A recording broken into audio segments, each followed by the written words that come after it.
วันนี้เราอยากมาบอกข่าวดีให้กับทุกท่านเนาะสำหรับใครที่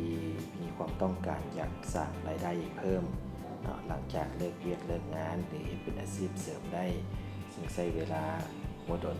อาทิตย์หนึ่งใช้เวลาเพียง2 ชั่วโมงเท่านั้นเขาก็สามารถสร้างรายได้ที่บ่มีขีดจำกัดเนาะ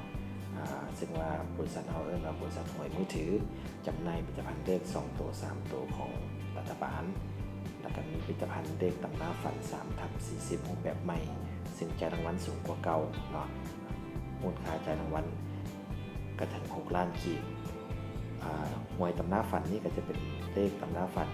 มีอยู่40ตัวเลขเราตามตำราฝันบ้านเฮาเลือกซื้อได้เนาะเลือก3ตัวเลขหรือ2ตัวเลขหรือว่า1ตัวเลขเนาะหวยจะทำการออกรางวัล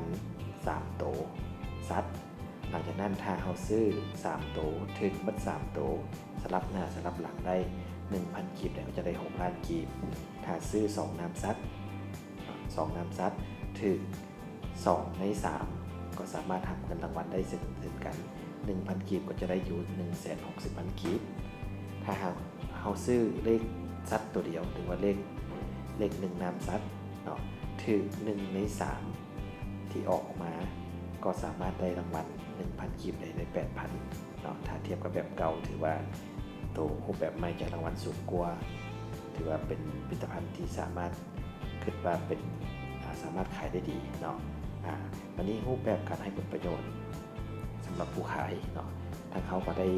คิดจังใดจะให้ทุกคนที่มาขายเรามีรายรับที่ดีขึ้นผู้ที่ขายเนาะเงื่อนไขการสมัครมีแต่ว่าเอาโอนเงินเพื่อเปิดมูลค่าขายขั้นต่ำ1 ล้านกีบก็สามารถเอาเครื่องไปขายได้เลยแล้วก็ประกอบเอกสารใบยืนที่อยู่สำเนาครัวแล้วก็ก๊อปปี้บัตรประจำตัวภายหลังที่เขาเปิดวงเงินขายแล้วผู้ขายสามารถเอาไปขายได้เนาะในตามวงเงินขายที่มีอยู่ถ้าขายบ่หมดก็สามารถยกยอดไปขายในงวดต่อไปบวกกับเปอร์เซ็นต์ที่เขาไล่ให้ 18% ของยอดขายในงวดนั้นเนาะหลังจากนั้นถ้าเขาชวนหมู่มาขายน้ำเฮาเนาะชวนหมู่มาขายน้ำเฮาชวนพี่ชวนน้องชวนญาติพี่น้องที่ต้องการมีรายได้เพิ่มมาขายน้ำเฮากับปฏิบัติตามเงื่อนไขโอนเงินก่อน1 ล้านกีบก็สามารถขายออกมาได้เลยถ้าขายได้เกิน2 ล้านกีบต่อเดือนเนาะเขาก็จะได้รับ 5% ของยอดที่สมาชิกขายได้อันนี้ก็เป็นรายได้เพิ่มอีกเนาะเนื่องจากว่าผลงานที่เขาสามารถส่วนคนมาได้และที่สำคัญ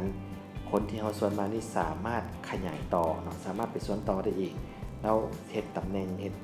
ขึ้นมาตามเงื่อนไขบริษัทเฮาเองก็จะได้กินสั้นทั้งลุมว่าสั้นที่2ที่สมาชิกเขาส่วนมาเนาะได้กินอีก 2% และสมาชิกเฮาที่ส่วนนี้เขาก็ได้กิน 5% คือกันกับเฮาเนาะแสดงว่าจะได้ผลประโยชน์จะให้ต่อไปเรื่อยๆรายได้ต่อเดือนถ้าฮอดจุดนี้เนาะถ้ามีคนขายอยู่ประมาณตามแผนตัวนี้รายได้ก็สูงถึง8 ล้านถึง10 ล้านบ่มีขีดจำกัดต่อขึ้นนำการมาเฮาส่วนคนได้หลายหน่อยสันใดหลังจากนั้นเมื่อสมาชิกขยายไปเรื่อยๆเขาสามารถกินได้ฮอดสั้นที่3เนาะอีก 1% ถ้าเว้าไปแล้วนี่สมมุติว่า10 คนใดส่วนต่ออีก10 คนก็จะกลายเป็น100 คน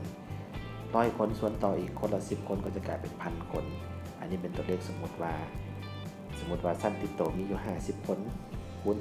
5% ยอดต่อเดือนประมาณ2 ล้านกีบเขาก็จะมีรายรับอยู่ประมาณ5 ล้านกีบถ้าสั้นที่2มีบอกต่อกันไปอีก200 คน200 คนคนละ2 ล้านกีบ 2% เขาก็จะอยู่8 ล้านกีบสั้นที่3บอกต่อไปอีกคิดคร่าวๆแสดงอยู่400 คนคนละ2 ล้านได้ 1% ก็จะได้อีก8 ล้านกีบแสดงว่าเดือนนึงเขาสามารถสร้างรายได้หลายกว่าเฮ็ดงานประจำอีกอันนี้ก็เป็นข้อดีเนาะขึ้นกับว่าเฮาส่วนคนได้หลายหน่อยสำใดที่สำคัญรูปแบบนี้จะดีเนาะถ้าเทียบกับแบบ